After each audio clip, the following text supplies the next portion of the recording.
उसके पीछे भी कारण है, वो है परमेश्वर। कोई उसको जाने चाहे मत जाने, लेकिन जो सांस आपके अंदर चलती चल रही सांस, किसके सांस अंदर छोड़ते हैं, पहले छोड़ते हैं कि किसके?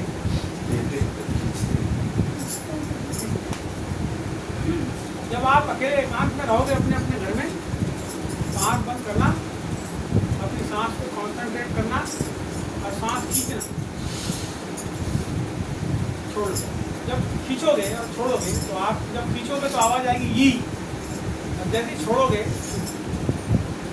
करके देखना। तो आप प्रभु यीशु मसीह को मानो या ना मानो, आपकी सांस यीशु यीशु यीशु यीशु हंसते ही रहती है। कोई संसार में प्रभु को जाने या ना जाने, वो अपने सृष्टिकर्ता परमेश्वर की नाम को, उसकी आत्मा बसते रहती। क्योंकि बाइबल कहती है जब परमेश्वर ने मनुष्य को बनाया, मिट्टी से बनाया, पुतला बन गया, तो परमेश्वर ने उसके नथुनों में, मिट्टी के पुतलों के नथुनों में क्या किया? फूंक दिया। जैसे ही फूंका, जब कोई चीज फूंकते हैं तो क्या होता है? निकलता है और निकल के जाता है कहीं, आभास होता है। तो नथुनों के अंदर फूंका तो नथुनों के अंदर सांस गई, और जब सांस गई वो जो पुतला था मिट्टी का, वो था पहला आदम, परमेश्वर की कृति। तो धन्यवाद, आदमी पाप में बढ़ता चले गया, अपने बनाने वाले परमेश्वर को छोड़ता चले गया। सब लिखा है इसमें, आप पढ़ोगे कैसे छोड़ा, कैसे कैसे। रोमियो की किताब में आओगे आप, वहाँ पढ़ोगे, वहाँ लिखा है मनुष्य ने अपनी कल्पना के अनुसार अपने लिए अपने हाथों से एक एक परमेश्वर बन जाए। मनुष्य ऐसा पाप में पड़ा, लिखा है रोमियो की किताब पहले अध्याय में, कि वो माता पिता की आज्ञा ना मानने वाला हो गया, वो व्यभिचारी हो गया, वो कर्मी हो गया, अप्राकृतिक मैथुन करने वाला हो गया, पशुगामी हो गया, पशुओं के साथ गलत काम करने वाला हो गया। आदमियों ने लिखा है, आदमियों ने आदमियों के साथ निर्लज काम किया और औरतों ने औरतों के साथ निर्लज काम किया। इतने गंदे पाप मनुष्य के जीवन के अंदर में उसके मन की अभिलाषाओं के द्वारा गंदगी भर गई। ये सब कुछ जब हो गया और परमेश्वर अपने बनाए हुए मनुष्य को देख के जब बड़ा दुखी होने लगा, तो परमेश्वर ने बहुत अच्छा उपाय किया।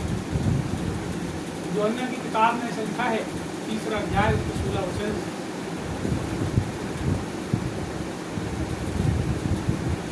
परमेश्वर ने जगत से ऐसा प्रेम रखा कि उसने अपना इकलौता पुत्र दे दिया, ताकि जो कोई उस पर विश्वास करे वो नाश ना हो परंतु जीवन। तो जितने लोग आज उसने दरवाजा खोला, आज मैं उस दरवाजे की बात आपको बताना चाहूँगा। कुछ फाटकों की बात आज मैं आपको बताना चाहूँगा कि कैसे परमेश्वर ने हमारे जीवन के लिए रास्तों को खोला, दरवाजों को खोला।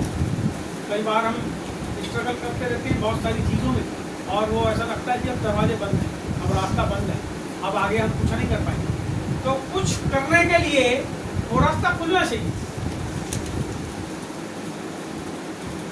एक व्यक्ति है मेरे पहचान का, उसने बहुत कोशिश किया, कलेक्टर की उसकी इंटरव्यू में गया। जब इंटरव्यू में गया तो वो रुक गया, उसके आगे वाला एक आदमी था, वो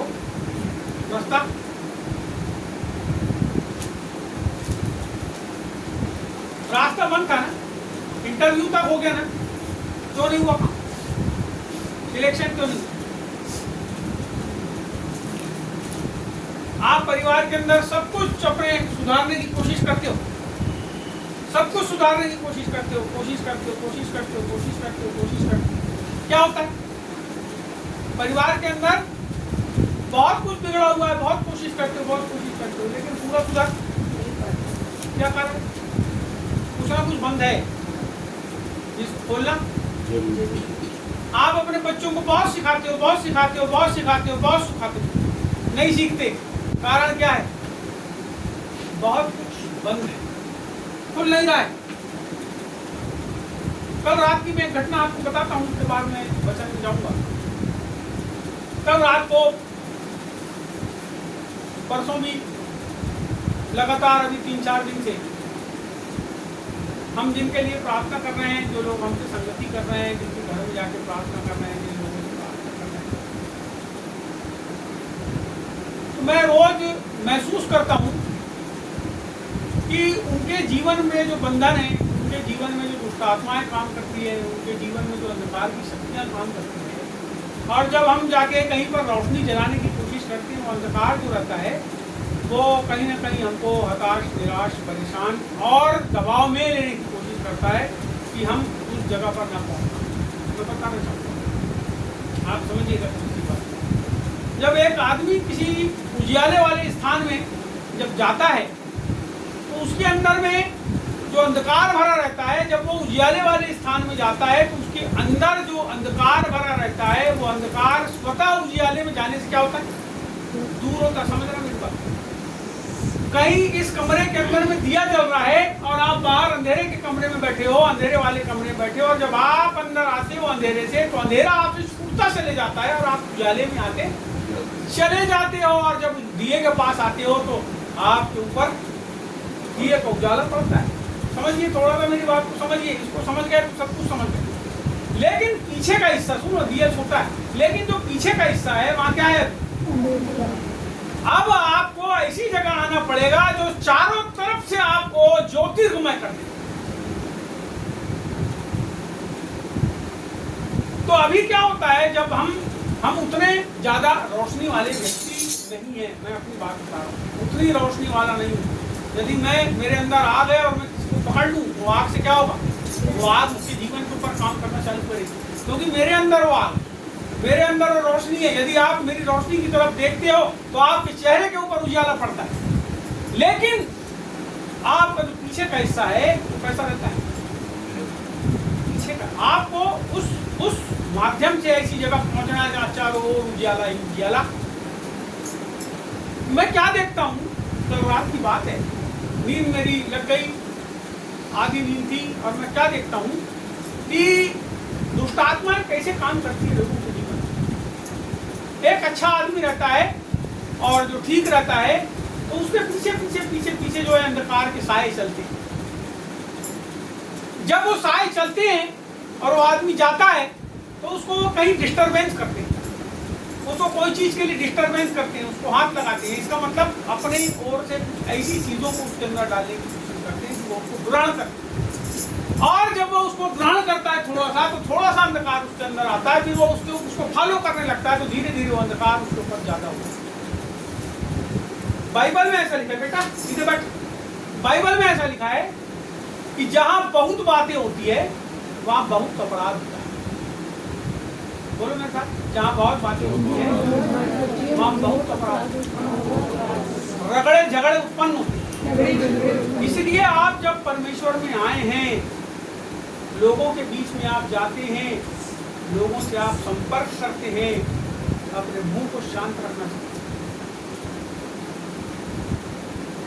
जितने विचार आते हैं वो ज्योति के विचार आपके अंदर से फ्लो निकलता है कि आपके अंदर से अंधकार का फ्लो निकलता है। इस बात को आप ध्यान रखना, आप चालू रखें। बाइबल कहती है बहुत बातें होने से क्या होता है ना? बहुत बातें होने से, जहां बहुत बातें होती है वहां अपराध रुकने के लिए, अपराध का मतलब बहुत सी चीजें। अपराध, अब मान लो मेरे को इस समय बहुत आराम की जरूरत है, आपका दिमाग आराम की जरूरत है, तो आपको उस समय क्या महसूस हो रहा है? स्ट्रेस महसूस हो रहा है, दबाव महसूस हो रहा है। जब आपको दबाव महसूस हो रहा है, आराम की जरूरत है, और कोई आदमी आके आपसे बात करे तो आपको कैसा लगेगा? अच्छा लगेगा? अच्छा लगेगा? बहुत अच्छा बोलो। नहीं, थोड़ी देर बाद आपको लगेगा कि यार ये वाला जो हल्ला है, ये जो आ रही है कान में आवाज, बंद। बच्चों आपको क्या लगता है? कोई ज्यादा बोलता है आपकी इच्छा नहीं सुनने लगता है ना? मत बोले आपको नहीं सुनना है, हर आदमी के साथ होता है। और बाइबल बता रही है कि बहुत बातें होने से तो दूसरा वाला आदमी जल्ला जाता है, उसके मुंह से, समझ रहे हैं? अपना बाइबल कहती है डरो मत। बहुत सारी चीजें आपके आसपास आ सकती सकती है, बहुत सारी बातें आ सकती है आपको। बाइबल कहती है डरो मत, चुपचाप परमेश्वर के कामों को देखो। क्या देखो? बोलो चुपचाप परमेश्वर के कामों को। डरो मत, चुपचाप खड़े रहो। वो लाल सागर था, वो लाल सागर जो है वो ऐसा दिख रहा है, कहां जाएं इजरायली, चारों तरफ से गिर गए। उधर से मिस्र की सेना आ रही है उनको मारने के लिए। 12 लाख आदमी उस जगह के ऊपर हैं, बाल बच्चे सहित 30 लाख लोग हैं, और मिस्र की सेना उनको मारने के लिए आ रही है। और वो सब जो है घबरा गए उस जगह के ऊपर में, हम क्या करें, हम क्या करें, हम क्या करें। अरे परमेश्वर ने हमको निकाल के यहाँ ला लिया, अब हम सब मर जाएंगे, क्योंकि अब सेना सामने जो है सागर है और पीछे सेना है। क्या करें, क्या करें, क्या करें। मूसा ने उनसे कहा डरो मत, चुपचाप खड़े रहो, परमेश्वर के कामों को देखो। और उस समुद्र के किनारे, लाल समुद्र के किनारे वो खड़ा हुआ और उसने अपनी लाठी को ऐसा करके उठाया, और बाइबल कहती है कि पुरवाई चली और लाल सागर 2 भाग हो गया।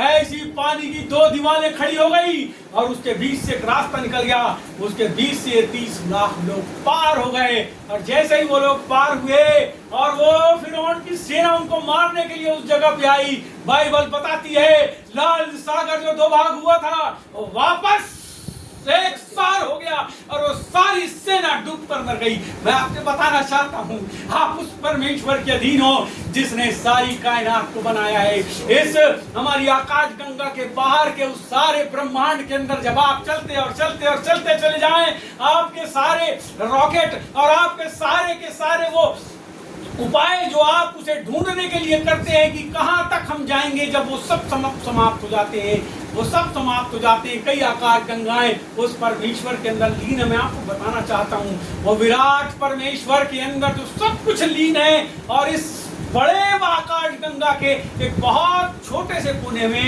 एक बहुत छोटी सी धरती के ऊपर उसने हम मनुष्यों को जो बनाया और हमसे प्यार किया। मैं आपको उसका प्यार बताना चाहता हूँ। उसने इतना प्यार किया हमसे कि हमारे लिए अपने बेटे यीशु मसीह को क्रूस के ऊपर,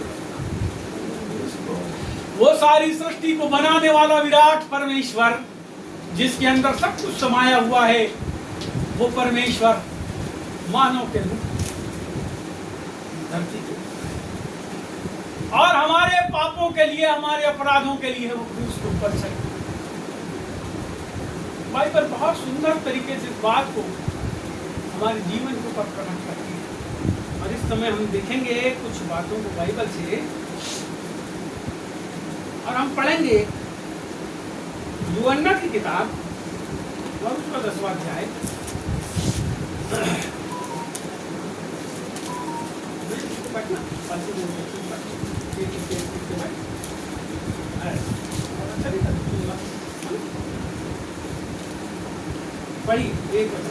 मैं तुमसे सच सच कहता हूँ कि जो कोई द्वार से भेड़शाला में प्रवेश नहीं करता परंतु किसी दूसरी ओर से चढ़ जाता है, वह चोर और डाकू है।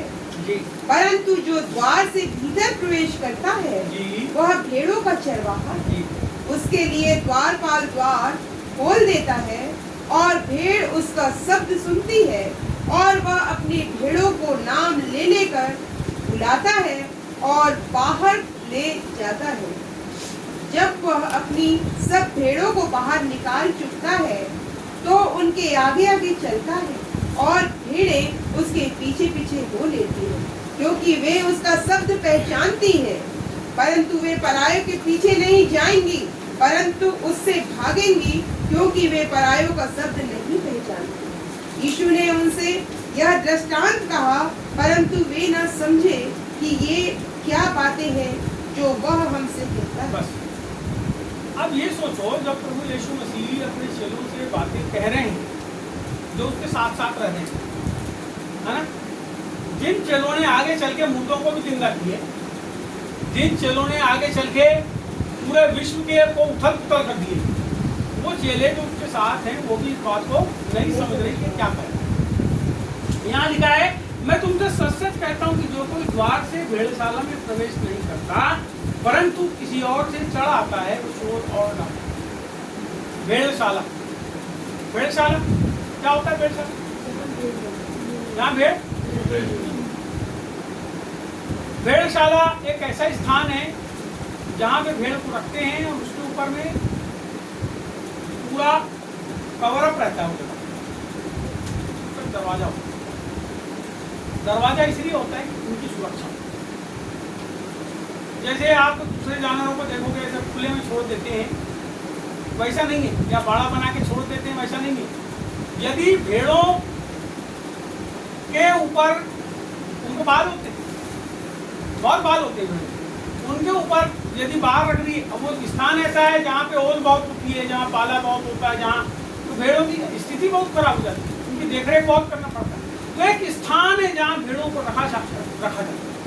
और यहाँ बाइबल बता रही है कि जो कोई द्वार से भेड़शाला में प्रवेश नहीं करता परंतु किसी दूसरी ओर से चढ़ जाता है, वह चोर और डाकू चढ़ जाता है। ऊंचा स्थान है, छोटा स्थान नहीं है।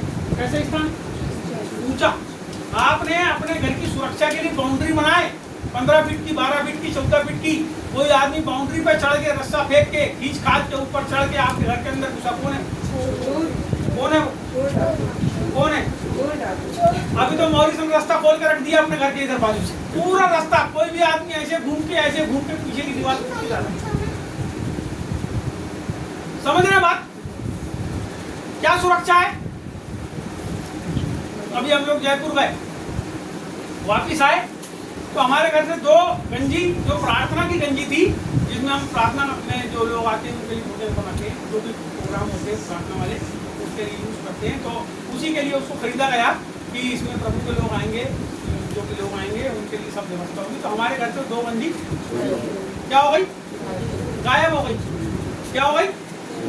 गायब हो गई। यही बात वहाँ बट एंटी के पास बैठ नहीं करते, घूमना नहीं। तो 2 गंजियों की चोरी, क्या करेंगे आप? क्या करेंगे? चोरी हो गई, किसके ऊपर रिपोर्ट करें, किसके ऊपर शक करें? बाजू वाले को बोले दीवार क्या है, और कोई जगह तो है नहीं। क्या हुआ? इनने प्रार्थना करी और 1 महीना हो गया, गंजी गायब, पीछे रखी थी पीछे। अब आप पीछे जा ही नहीं सकते मेरे घर में बगैर दीवार को या दरवाजे से। आपको बताता हूँ, ये सीढ़ी के नीचे किसी ने वहां जितना कचरा काढ़ी था उसके अंदर लाके उसको चुपचाप ऐसे दबा के रख के चले गया, जिससे पता मत चले। सुनो, 2 गंजी परमेश्वर ने वापस दी। ये बहुत छोटी सी घटना है, बहुत बड़े बड़े काम परमेश्वर करता है। मैं आपको बताना चाहता हूँ, परमेश्वर के लिए कुछ भी असंभव नहीं। बहुत छोटी सी बात है, मेरे पास बहुत बड़ी बड़ी ऐसी घटनाएं हैं हमारे जीवन में घटी है जो अद्भुत है। अब वो गंजी वापस ऊपर जाओ, उसी में खाना बनाएंगे सबके लिए। तो परमेश्वर ने क्या किया? उसको वापस, वो कौन आदमी था नहीं मालूम, कौन डरा, क्या हुआ, कैसा हुआ, हमको नहीं पता, उसने वापस ला। और मेरे को बोलती गंजी ले गए, मैंने ले जानते कुछ नहीं, दूसरी ला ली। भरोसा किसके ऊपर? तो जा नहीं तो रिपोर्ट कर देगी, दूसरी भी जिंदगी भर वापस। किससे रिपोर्ट करो? परमेश्वर से करो। समस्या है किसी से, उसको बताओ जो दूर करता है। धरती के ऊपर जो माँ बाप हमको पैदा करते हैं वो भी छोड़ देते, केयर नहीं करते। लेकिन एक बाप है हमारा ऐसा जो हमारे पैदा करने वाले बाप की भी केयर करता है, उसका नाम है प्रभु यीशु। जब हम उस बाप से कहते हैं, हमारे परमेश्वर पिता, हमारे बनाने वाले सृष्टिकर्ता प्रभु, मेरे जीवन में देखना ऐसी ऐसी समस्याएं, बाइबल कहती हूँ तरस करने वाला, तरस खाने वाला परमेश्वर हमारे जीवन में। बहुत सारे अद्भुत परिवर्तन हमारे जीवन के अंदर हो जाते हैं। अब यहाँ क्या हुआ कि कोई दीवार क्या है, प्रभु बता रहा है स्पष्ट कि भेड़शाला में अब सेकंड पोजीशन वो उसकी बता रहा है जो वो खुद है। दूसरा जब पद पढ़ते हो तो यहाँ पे लिखा है, परंतु जो द्वार से भीतर प्रवेश करता है वह भेड़ों का जो द्वार से प्रवेश करता है वो भेड़ों का चरवाहा भी है। सुनिए, कौन कौन प्रवेश करते हैं? वो चरवाहा भी है, दूसरी चीज वो मालिक भी है। जो मालिक है केवल वही प्रवेश कर सकता है, केवल वही प्रवेश करता है जिसके पास अथॉरिटी है। किसके ऊपर? भेड़ों के ऊपर। किसके ऊपर? उस स्थान के ऊपर। किसके ऊपर? उस पूरे के पूरे आसपास के जगह के ऊपर। वो अपने बारे में बता रहा है कि केवल चरवाहा अंदर प्रवेश करता है। तीसरी बात, उसके लिए अब देखो यहाँ लिखा है, उसके लिए द्वारपाल द्वार खोल देते। इसका मतलब वो ऐसी भेड़शाला नहीं है जिसमें वो आपको रखता है। जैसे आप गांव में जाके देखते हो ना, रात को बकरी चोर के ले जा लेते, घर के बाहर बंधी रहती है, छपरी रहती है, ऐसी लोगों के घर में वहां बकरी रहती है। लेकिन यहाँ बता रहा है कि वहां पर जब वो चरवाहा जाता है तो द्वारपाल द्वार खोलता है। कोई है जो स्वागत कर रहा है प्रभु का, परमेश्वर का, और क्या बोलता है, आइए आइए आइए, आप ही का इंतजार, आइए अपनी भेड़ों को आप क्या आज करना चाहते हो जीवन में। आगे ये बोल रहा है, और भेड़ें उसका शब्द सुनती है और वह अपनी भेड़ों को नाम ले लेकर बुलाता है और बाहर ले जाता है। जब वह अपनी सब भेड़ों को बाहर निकाल चुका है तो उनके आगे आगे चलता है और भेड़ें उसके पीछे पीछे हो लेती है, क्योंकि वे उसका शब्द पहचानते हैं। द्वारपाल ने द्वार खोल दिया उसको देख के। अब क्या हो रहा है, बकरी को आप कभी आवाज लेकर देखे बुलाना तो आती कि नहीं, खूब खिलाना बेटा, अच्छा अच्छा बढ़िया बढ़िया चीज खिलाना, और बकरी को आवाज देकर बुलाना। और आपके बाजू वाला उसको अगर हरा पत्ता ऐसा करके दिखाएगा ना, तो आपके पास का अच्छा खाना छोड़ तो उसके पास का हरा पत्ता खाने चलेगा। वो कौन है, वो कौन है, बकरा। अब भेड़ की खासियत होती है, परमेश्वर के लोगों की खासियत होती है, वो अपने स्वामी की आवाज, वो अपने चरवाहे की आवाज। मैं इसके बहुत बार, इसके पहले एक दो बार और बता चुका हूँ, दृष्टांत को आज फिर से बताता हूँ। इजराइल की घटना है, राल्फ मोनी इस बात को बताते हैं क्योंकि वो उस समय वहां पर थे। राल्फ मोनी एक चरवाहे की लाठी नाम की किताब के संपादक हैं और बहुत बड़े प्रभु के दास थे, वर्ल्ड मैप मिनिस्ट्री के संस्थापक।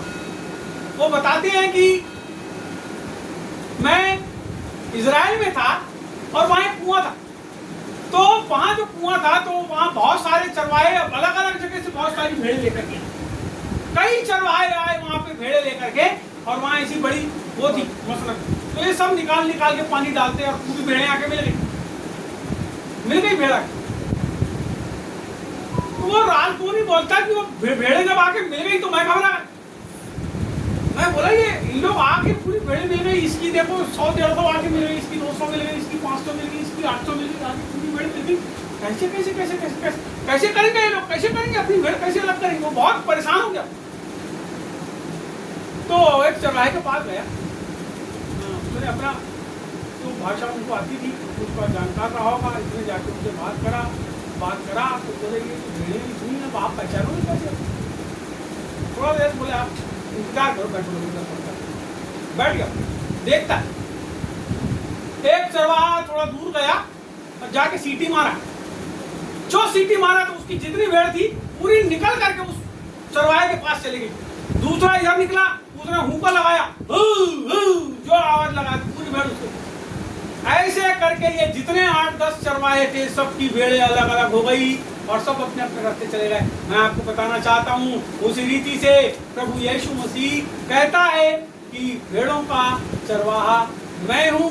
उसको अगर आप देखोगे तो सच्चा चरवाहा नीचे मैं आपको बताऊंगा। यहाँ पे क्या हुआ कि इसी प्रकार से परमेश्वर की आवाज को उसके लोग सुनते, जो उसके लोग होते हैं ना वो उसी की आवाज को। आप किसकी आवाज को सुनते हो? मैं आपको बताना चाहता हूं, हो सकता है धरती के ऊपर 50,000 प्रकार के झुंड हो, लेकिन आप किसकी आवाज को सुनते हो ये बात मायने रखती है। आप किसका फॉलो अप करते हो ये बात मायने रखती है। आप किसके पीछे चलते हो बात मायने रखती है। मैं आपको बताना चाहता हूँ चरवाहे के कौन, जब भेड़ के ऊन वाले हिस्से में जब कोई कीड़ा घुस जाता है ना तो वो बहुत छटपटाती है, ऐसे ऐसे करके रोकने लगती है जमीन को, क्योंकि उसको बहुत प्रॉब्लम होती है। बहुत साफ रहती है भेड़, बहुत साफ रहना चाहती है, तो वो जो चरवाहा रहता है उसकी पीड़ा को समझ करके कीड़े को निकालेगा बाहर। उसको पता है कब भेड़ को पानी होना, कब खाना होना, कब, यानी केयर करने वाला होता है चरवाहा जो होता है ना। जैसे गैया ढोर के चरवाहे वैसा नहीं है, ले आके रोड में छोड़ दिए और वो चल रही है और कोई आदमी आया ट्रक वाला ठोक मार के चले गया, वैसा वाला काम नहीं। भेड़ों को मैंने अभी बीच में चराते देखा। भेड़ और बकरी में काफी अंतर है, असमानता है बहुत। दिखने में ऐसा लगेगा बकरी, लेकिन जब पास में जाओगे तो उसका पूरा स्ट्रक्चर ही अलग। जब मैं गया तो देखा मैंने तो सही में एक आदमी आगे जा रहा था, मेरे ख्याल से 250-300 के आसपास भेड़े थी, और मैं कार से जा रहा था और मैं अपोजिट साइड से आ रहा था और ऐसे करके भेड़े जा रही थी, तो बराबर उसके पीछे चल रही थी, बराबर चल रही थी एक के पीछे एक। और आपको बताना चाहता हूँ, पहली वाली भेड़ जो रहती है वो अपने चरवाहे के पीछे चलती है, और जो दूसरी वाली भेड़ रहती है वो उस भेड़ के पीछे चलती है, और जो तीसरी वाली भेड़ रहती है वो उसके पीछे चलती है, और जो चौथी वाली भेड़ रहती है वो उसके पीछे चलती है। ऐसे करके वो भेड़ों की जो लाइन रहती है वो एक के पीछे एक चलती है। किसी ने बोला भेड़े साथ मत चल, भेड़े साथ आदमी लोगों को ऐसा लोग बोलते हैं, भेड़े साथ यानी उसके समान मत चल। लेकिन आप बताना चाहता हूँ, प्रभु यीशु मसीह ने जो कार्य किया, उसके चेलों ने उसका जो अनुकरण करा, उनके चेलों का जो अनुकरण करा, उनके चेलों का जो अनुकरण करा, उनके चेलों ने जो अनुकरण करा, उनके चेलों ने जो अनुकरण करा, आज हम उन्हीं का अनुकरण करें। क्यों? क्योंकि हम जिसके पास जा रहे हैं, हम जिसके पीछे चल रहे हैं, वो एक ऐसा चरवाहा है जो हमारी केयर करता है। वो एक ऐसा परमेश्वर है जो हमारी माता के घर में हमको बनाने वाला है। वो एक ऐसा परमेश्वर है जो हमको उस रास्ते पर चलाता है जिस रास्ते पर चलने से जीवन मिलता है। यहाँ नीचे की तरफ देखेंगे, यहाँ लिखा है, यदि आप देखें 7वें पद में, तब यीशु ने उनसे फिर कहा, मैं तुमसे सच सच कहता हूँ कि भेड़ों का द्वार मैं हूँ। क्या बोला? सच सच कहता हूँ कि भेड़ों का द्वार मैं हूँ। क्या हूँ? भेड़ों का द्वार। द्वारपाल ने क्या बोला? तो दरवाजा कौन है? यीशु मसीह। सच्चा दरवाजा कौन है? वो भी पढ़ लो। चलो 11 देखो। अच्छा चरवाहा मैं हूँ, अच्छा चरवाहा भेड़ों के लिए अपना प्राण देता है। अच्छा चरवाहा भेड़ों के लिए अपना प्राण। अच्छा चरवाहा मैं हूँ, उस बात के ऊपर ध्यान। अच्छा चरवाहा मैं हूँ, अच्छा चरवाहा भेड़ों के लिए प्राण। कौन दे रहा तुम्हारे लिए प्राण? किसने तुम्हारे लिए जान दिया? पति पत्नी लड़ाई करते हैं, अलग अलग हो जाती है। आप यीशु से लड़ाई करो, वो आपके साथ वैसे ही रहेगा बना जैसे रहता है। आप प्रार्थना में उसको बोलो ना, क्या क्या आपको समस्या, सब बोलो, खूब नाराज हो, खूब रो, और 5 मिनट बाद फिर प्रार्थना में बैठना, आपको वैसे ही प्यार लगेगा जैसा पहले लगता। उसका प्यार बाइबल कहती है कभी कम नहीं होता। क्या स्वर्ग, दूत, क्या प्रधानताएं, क्या अधिकार, क्या अंधकार, क्या समुद्र, क्या जोखिम हमको उसके प्यार से अलग, उसके प्यार से हमको कोई अलग नहीं कर सकता। किसी ने गाना बनाया है, प्रभु तेरा प्यार है सबसे, प्रभु तेरा प्यार है सबसे अलग, सबसे अलग है, सबसे अलग। हाँ, प्रभु तेरा प्यार है सबसे। बहुत उसको प्यार ऐसा है कि यदि आप उसको पालो तो बाइबल कहती है आपने जीवन को पा लिया। यदि आप उसके प्यार को पालो तो आपके जीवन में कितने भी गम हो तो गम आपको हल्के लगते हैं। आपके जीवन में कितने भी दुख हो आपको ऐसा लगता है कि मेरे को सब कुछ कट जाता है, सब कुछ कट जाता है, सब कुछ कट जाता है, बस बशर्ते हम उसके पीछे उसकी आवाज को। सच्चा चरवाहा मैं हूँ, मैं भेड़ों के लिए अपना प्राण, उसने हमारे लिए अपने प्राण दिया। हमको ये बात हर समय ध्यान रखना है। आज प्रभुओं में आए, मैं इस बार ये सोचा था कि कुछ लोग आएंगे तो मैं उनको प्रभुओं नहीं दूंगा। क्यों सोचा मालूम? क्योंकि प्रभु के पीछे नहीं चलते इसलिए।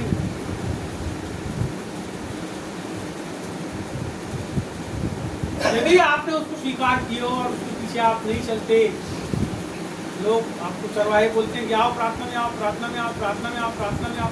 मेरे मन में क्या है? जो हमारी बात नहीं सुन रहा प्रभु की कैसे सुने? बहुत सारी बातें हैं, बहुत सारी चीजें हैं जिसको हम लोग नहीं समझते, और समझकर भी जब अनजान बनते हैं तब और ज्यादा प्रॉब्लम होती है। लेकिन यहाँ पर यदि आपके जीवन में कोई समस्या हो रही है, देखो आदमियों में तो मैं कैसा हो गया, नाराज हो गया, मैं दुखी हो गया। परमेश्वर दुखी होता है? अरे फालतू बात करते हो, दुखी होता है, बहुत दुखी होता है, बहुत दुखी होता है, लेकिन वो क्षमाशील परमेश्वर है, बहुत दुखी होता है परमेश्वर। बाइबल में लिखा है तुम पवित्र आत्मा को शोकित करते हैं ना, उसको शोकित करते हैं हम लोग, परमेश्वर को भी शोकित करते हैं हम लोग अपने कामों के द्वारा, अपनी हरकतों के द्वारा हम परमेश्वर को कई बार शोकित करते हैं। जैसे आप हो, देखो बाइबल में उसके बारे में इतना सुंदर व्याख्या है परमेश्वर के बारे में कि उसने मनुष्य को अपने स्वरूप और बन गए हम उसके स्वरूप और समानता। देखो कितना सुंदर तरीके से बनाया। अब आप बताओ, आपको यदि मैं इस समय कोई चीज फेंक के मारूं लगेगी? आप नहीं लगेगी? यदि मैं आपको खराब बोलूं तो आपको लगेगा? यदि मैं आपसे प्यार करूं तो आपको अच्छा महसूस होगा? यदि मैं आपके अच्छा थाली पर खाना लेके आऊं तो कैसा लगेगा? और अच्छा लगेगा। यदि मैं आपको बोलूं कोई काम मत करो, यहीं बैठे रहो सोफे में, सवेरे दोपहर शाम सब लाके यहीं दूंगा, तो आप बोलोगे इससे अच्छा आदमी? समझ रहे मेरी बात? मेरी बात को समझो, क्या समस्या है? हमको हर चीज कैसी होना हर चीज। अभी लड़के को उपद्रव करने नहीं देंगे तो रोएगा ही, अरे बेटा उसको मोबाइल नहीं दो तो रोता है वो। मैं आपको बताता हूं, आदमी को जितना आप अच्छा करते जाओगे वो उस सुख के अंदर जाकर के आपको भूलता चलेगा। मैं एक दिन देख रहा था, एक छोटा लड़का इतना बड़ा था, स्कूल से आया और आके उसने सीधे मोबाइल निकाला, ऐसी टीवी रखा है, ऐसा वो है, तो मोबाइल निकाल के चला रहा। उसकी माँ उधर से आई, जाना रे कपड़ा उतार ले, बदल ले, फलाना कर ले, ढेमका कर ले, और मोबाइल ली उसने और जमीन में बैठ के सब्जी तोड़ने लगी। वो जो लड़का था उधर गया पीछे, उधर से जाके बल्ले को लेके आए। बल्ला होता ना बैट, जो उसके बाप ने लाया था उसके लिए खरीद के, और लाके अपनी माँ की मुंडी पे धमाधम 3 बल्ले मारा उसने। उसकी माँ अंदर स्पॉट मर गई, गिर गई, और वो लड़के को कोई असर नहीं हुआ। उसने मोबाइल उठाया और फिर से वहीं बैठ के चढ़ के मोबाइल खेलने लगे। वो वीडियो है मेरे पास, सुनना, मैं आपको बताता हूँ बात, मेरी बात को समझना। आप अपने मोबाइल से इतना प्यार ना करने लगो, आप अपने मोबाइल से इतना प्यार ना करने लगो कि अपने माँ बाप की जिनने तुमको पैदा किए और तुमको पालते हैं और पोसते हैं और तुम्हारे लिए सब कुछ करते हैं, उनसे बढ़ के वो मोबाइल तुम्हारे लिए हो जाए, उनकी कोई वैल्यू नहीं। मैं आपको बताना चाहता हूँ, ये जो चीजें हैं, ये जो मैंने आपको क्या बताया, मैंने क्या दर्शन देखा, क्या मैं देख रहा हूँ कल रात को कि एक आत्मा, एक दुष्ट आत्मा एक मनुष्य के पीछे चलती है और क्या करती है, थोड़ा सा प्रभाव उसके अंदर, थोड़ा सा कालापन उसके अंदर आता है, और जब वो कालापन आता है वो उसका अनुकरण करता है तो वो धीरे धीरे पूरा कालापन उसके अंदर, उस मनुष्य को या हम लोगों को एक पूरे प्रकाश में आने की जरूरत है जो चारों तरफ से हमको कवर अप करे। मैं आपको बताना चाहता हूँ, और परमेश्वर यीशु ने कहा जगत की ज्योति मैं हूँ, और बाद में जब उसके चेले उसका फॉलो अप करने लगे तो उसने बोला जगत की ज्योति तो। आपको पता है क्यों आपको ज्योति बनाया? कि आपके द्वारा लोग ज्योति को पाएं। मैं आपको बताना चाहता हूँ, अभी आपके घर के लोग अंधकार, अभी आप खुद अंधकार में, अभी आप खुद नहीं निकल पा रहे हो इतने पुराने प्रभु में विश्वासी होने के बाद। आपको ज्योति बनने का मतलब लोगों के जीवन के अंदर आपके द्वारा आशीषें, आपके द्वारा छुटकारा, आपके द्वारा नया जीवन उनके जीवन के अंदर आना चाहिए, तब आप ज्योति बनते हो। मैं आपसे बोलना चाहता हूँ, परमेश्वर के प्रकाश को अपने जीवन के अंदर लो, उससे लिपट जाओ। अरे सुनो, मैं आपको बताना चाहता हूँ, एक आग जल रही है धड़धड़, और एक आदमी जब उसके अंदर चले जाता है, उस आग के अंदर प्रवेश कर जाता है, अपना अस्तित्व समाप्त कर लेता है, भस्मीभूत हो जाता है उस आग के अंदर। लेकिन मैं आपको बताना चाहता हूँ, हमारे परमेश्वर के बारे में ऐसा लिखा है कि वो भस्म करने वाली आग है। हमारे परमेश्वर के बारे में ऐसा लिखा है कि तुम अपने परमेश्वर से लिपटे रहो। बाइबल ऐसा बताती, लिपटे रहो। इसका मतलब ऐसा नहीं है वो बड़ा परमेश्वर, तुम छोटे परमेश्वर धरती के ऊपर। जब आप उससे लिपटते हो ना, मैं आपको बताता हूँ, थोड़ा सा बात समझो। जब आप उससे लिपटते हो अपनी प्रार्थनाओं में, जब आप उससे बातचीत करने लगते हो अपनी प्रार्थनाओं में, जितना ज्यादा समय आप उसके साथ बिताते हो, मैं बताता हूँ वो परमेश्वर खत्म करने वाली आग है। वो परमेश्वर जो अग्नि के रूप में मूसा को दिखाई दिया, वो परमेश्वर जो पवित्र आत्मा जब चेलों के ऊपर उतरा और आग की सी फटती हुई जीभें आके चेलों के ऊपर ठहरी, सुनिए वही परमेश्वर है। जब आप उससे निपटते हो तो जैसा वो अग्निमय है वैसे ही आप अग्निमय हो जाते हैं। बाइबल में ऐसा लिखा है, इब्रानियों किताब 1 अध्याय उसके 7वां वचन में, परमेश्वर अपने सेवकों को धधकती हुई आग बनाता है। मैं आपको बताना चाहता हूँ, आग के अंदर यदि आप कोई भी कचरा डाल तो सब जल जाता है। आपको आग बनने की जरूरत है, आपको धधकती हुई आग बनने की जरूरत है, और तभी आपके जीवन में हो सकता है जब आपका संबंध आग के साथ हो जाए। और वो आग परमेश्वर, जब आप परमेश्वर के साथ मिलते हो, जब प्रार्थना करने लगते हो, आपके जीवन के अंदर उसकी आग ट्रांसफर होने लगती है और आप भी वैसे ही हो जाते हो जैसा वो परमेश्वर। अंतिम घटना बता के मैं समाप्त करूंगा। इसके लिए हम देखेंगे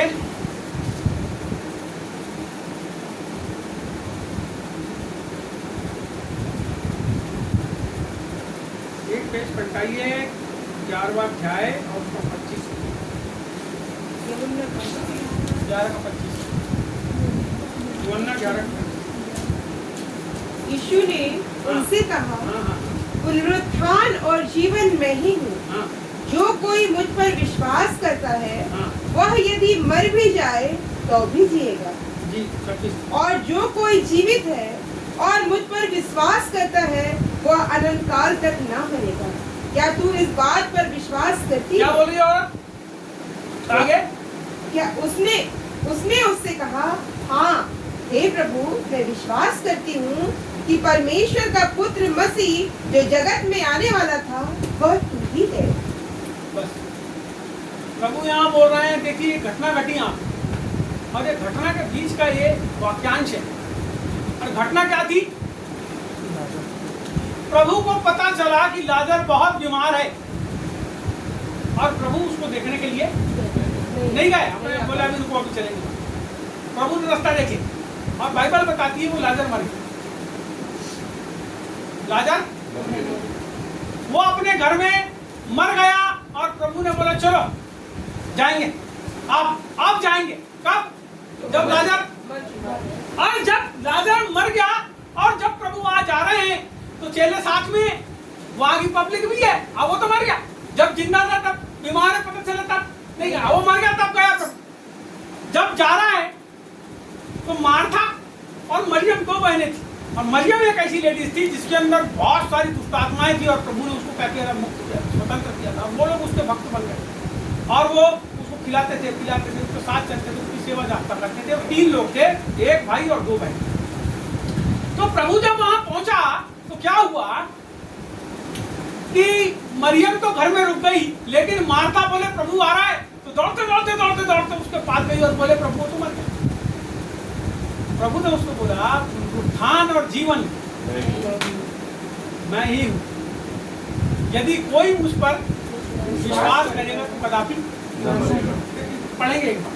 यानी कि यीशु ने उससे कहा, पुनरुत्थान और जीवन मैं ही हूँ, जो कोई मुझ पर विश्वास करता है यदि वह मर भी जाए तो भी जिएगा। कई बार हम सोचते हैं यीशु मसीह वाले ये तो मर गए, अरे हिंदू वाले ये भी मर गए, अरे ये जैन वाले ये भी मर गए, अरे सरदार जी ये भी मर गए, अरे फलाना वाला ये भी मर गया। लेकिन मैं आपको बताना चाहता हूँ 2 प्रकार की मृत्यु, 2 प्रकार की मृत्यु, लेकिन जीवन केवल एक ही है।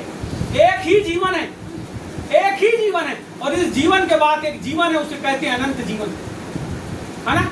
इस जीवन में आप जो प्रैक्टिस कर रहे हो, इसके बाद आपको अनंत जीवन में प्रवेश करना है। जो आराधना कर रहे हो, प्रार्थना कर रहे हो, भक्ति कर रहे हो, इस जीवन में प्रवेश करना है। लेकिन बाइबल कहती है जितनों ने उसके पुत्र को स्वीकार नहीं किया उनका भाग पुत्र के साथ नहीं होगा। पुत्र कौन है?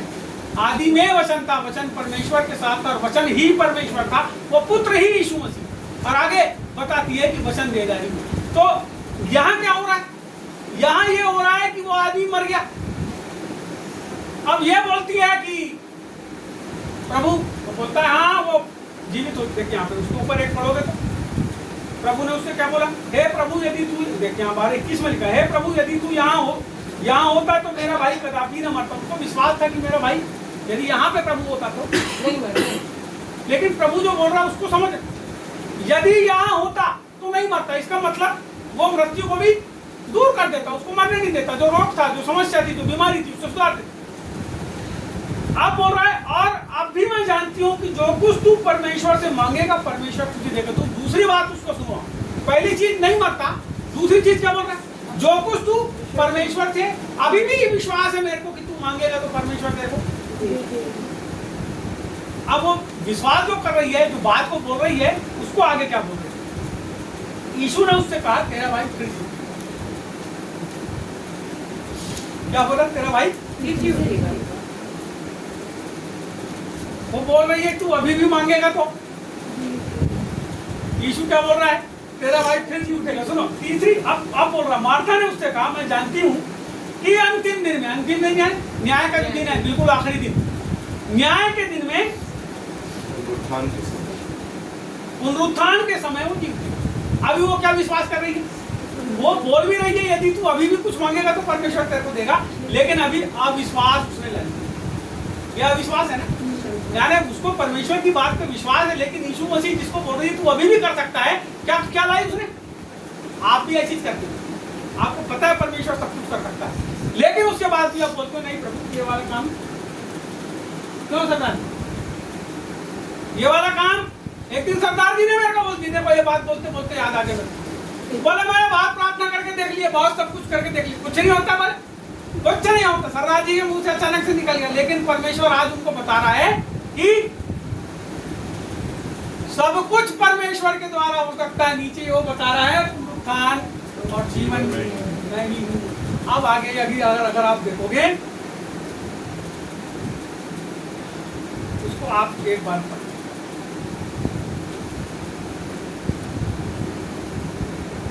आप पढ़ो तो 41। तब उन्होंने उस पत्थर को हटाया। यीशु ने आंखें उठाकर कहा, हे पिता, मैं तेरा धन्यवाद करता हूँ कि तूने मेरी सुनी है। मैं जानता था कि तू सदा मेरी सुनता है, परंतु जो भीड़ आसपास खड़ी है उनके कारण मैंने यह कहा, जिससे कि वे विश्वास करें कि तूने मुझे भेजा है। यह कहकर उसने बड़े शब्द से पुकारा, हे लाजर निकल आ। जो मर गया था वह कफन में हाथ पांव बंधे हुए निकल आया और उसका मुंह अंगूठे से लिपटा हुआ था। यीशु ने उससे कहा, उसे खोल दो और जाने दो। चलो यीशु प्रभु की सुनिए, ये लाजर को मेरा 3 दिन हो गए। कितने दिन? 3 दिन में लास्ट में जब बात आने लगती, सड़ने लगती, इसका मतलब सही हो गया। कई लोग अभी आजकल मतलब मुंह में सांस वास भर के क्या करते, झटका मारते, बिजली का सनसना के तुरंत कई लोग जिंदा होते, कई लोग देखे होगे आप वीडियो में भी देखे, तुरंत जिंदा करते। लेकिन जब कोई आदमी 3 दिन तक मर जाता है वो सड़ने लगता है। 3 दिन में बेहतरीन सड़न की बात आने लगती है, यदि आपने फिगर में गिरे। ये सड़ गया, इसको कपड़ा वपड़ा लपेट के लपट के उसको कब्र के अंदर रख दिए, बंद कर दिए। अभी क्या बोल रही हो, प्रभु तू ऐसा कर सकता है।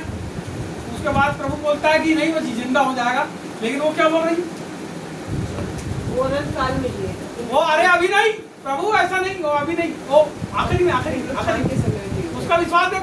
पहले बोलती तू सब कुछ कर सकता, फिर बोलती अभी नहीं, अभी नहीं, आखिरी में, आखिरी में। ऐसी करते हैं ना पर लोग। परमेश्वर सब कुछ कर सकता है। अब ये चीज सड़ गया वो लाजर, कपड़े में बंधा है, समझ रहा बात, कब्र है बंद। मैं एक घटना और बताऊंगा, वो घटी रीनल्ड बॉन्ड के मिनिस्ट्री में। एक आदमी का एक्सीडेंट हुआ और मर गया, प्रभु का दास प्रार्थना सभा चलाता था, बहुत लाखों लोग हैं, लोगों ने उसको बगैर बताए वो मुर्दे को उसकी कॉफिन के अंदर भर के, उसकी सभा चालू होने के पहले जहाँ वो प्रचार कर रहा था उस प्रचार के मंच के नीचे उसको लाके भर दिए। और जब भर दिए, सुनो, पूरा वो ऐसा एक्सीडेंट हुआ था कि डॉक्टरों ने सील दिए थे उसको, ऐसे करके। यार उसकी किताब है उसको पढ़ना, उसको सील दिए थे उसके शरीर को।